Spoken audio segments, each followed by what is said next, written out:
sounds like broken tractor parts. Add two barely conscious teenagers who only leave their couch if they really have to, and there you go. It's actually on TV, MTV. The show is called Beavis and Butthead. It airs daily at 7 and 11 p.m. A harmless parody of coming of age in the 90s or the worst possible role models. Well, it depends on who you talk to. Let's go over to Stuart's house and burn something. No, dumbass. Let's become one of those stand-up chameleons and make a lot of money.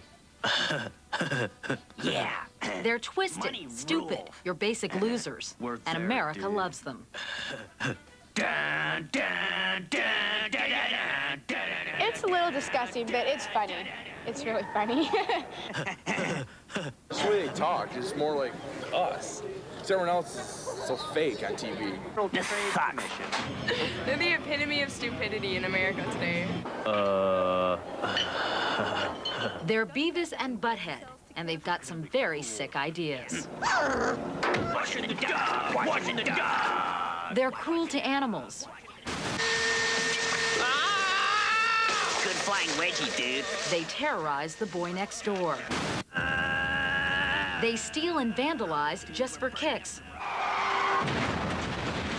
But for two cartoon characters drawn in the crudest animation style, Beavis and Butthead are being taken very seriously by people like Tom Shales, TV critic for the Washington Post. They have no possibilities in life. They are never going to have good jobs. Their only real friends are each other. Really, if you look at it too much, as I obviously have done, you see a sort of poignancy and pathos there, as well as the, very funny and irreverent comedy. Beavis and Butthead is MTV's most popular show, drawing 4 times MTV's average audience.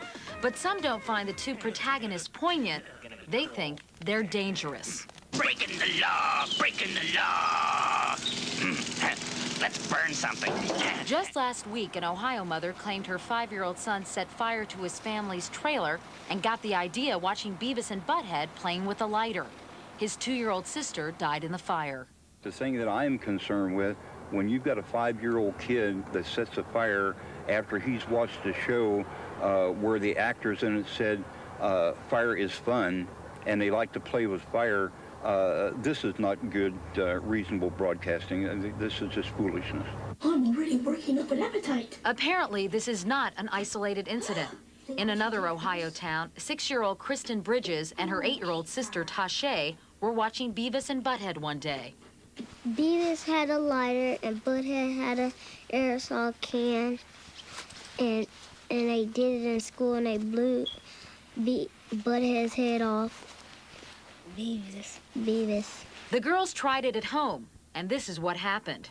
Their mother, Crystal, who told them not to watch the show, was distraught and angry. I blame the show Beavis and Butthead on this because my kids said they got it off of Beavis and Butthead. My kids have never played with matches or lighters. I teach them that. The school teaches them that.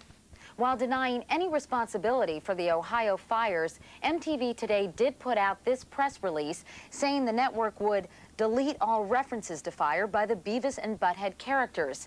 However, MTV is not moving the show from its 7 p.m. time slot, something even the show's creator, Mike Judge, has recommended. MTV, to be a responsible telecaster, cablecaster, should do as Mike Judge has himself suggested and just put it on late at night. It's an adult show, it's for adults, and I think they should do it immediately rather than dither around and try to issue public relations smokescreens and avoid the issue. Beavis and Butthead are not role models, not even human. They're cartoons. MTV has always run a disclaimer before every episode, but that's not enough to satisfy retired broadcaster Dick Zimmerman. Got messages?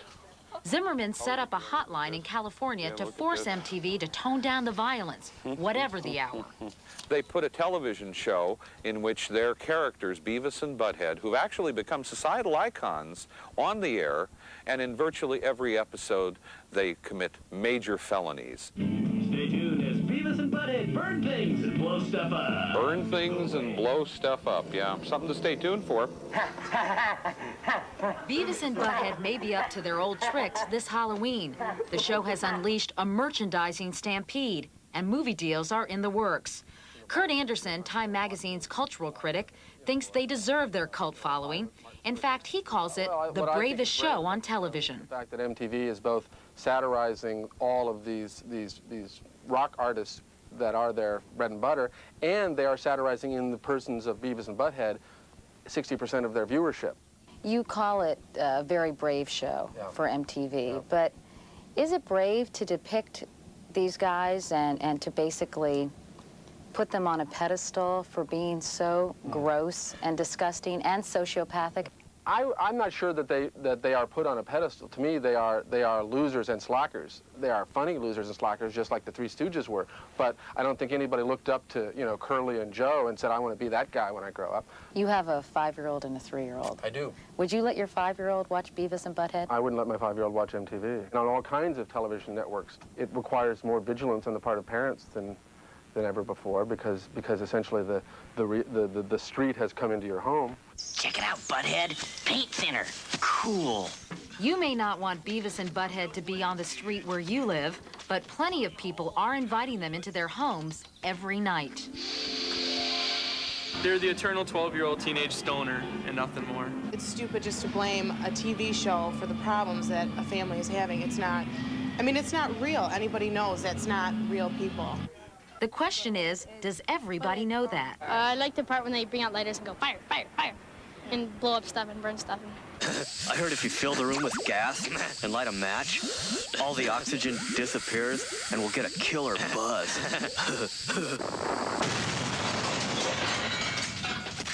We should note that even before the fatal fire in Ohio last week, MTV had already pulled some of the more controversial Beavis and Butthead episodes off the air, including, Tom, the gas stove episode. We just saw the paint thinner episode and the aerosol can episode. And, you know, about half of all Beavis and Butthead episodes contain fire references, so they're going to have to pull those out and replace them with something a lot of people may find equally offensive. Yeah. I mean, part of the problem is I think Kurt Anderson and Tom Shields, who are two of our most respected critics, obviously, are looking at that as adults. And it That's really right. is that whole question about what happens to an 8 to 12-year-old.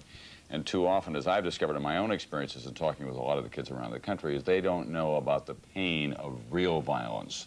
And they find out when there's a fire or when there's a shooting of some kind, it's not the same as it appears to be on television.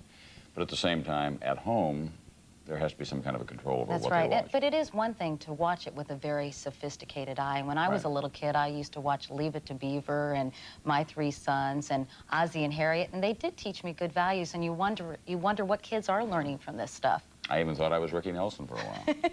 Ozzie, maybe. Oh, thank you. Sorry. Ooh. When we come back, Tom, Mountain Man, heads to Montana to be with Ted Turner and Jane Fonda. That's